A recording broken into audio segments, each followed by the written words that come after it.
करमाळ्यात खासदार रणजितसिंग नाईक निंबाळकर यांची पदयात्रा।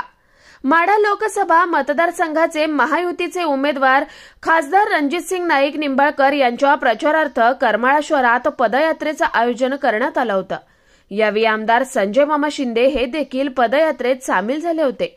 करमाळा शहरातून संगम चौक, सुभाष चौक, छत्रपती शिवाजी महाराज चौक, भवानी पेठ, मंगळवार पेठ, स्वामी विवेकानंद चौक, पोथरे चौक, फुलसौंदर चौक, जय महाराष्ट्र चौक, मारवाड गल्ली, डॉक्टर बाबासाहेब आंबेडकर चौक, गायकवाड चौक, पुणा नाका ते जुने कोर्ट अशी पदयात्रा काढण्यात आली।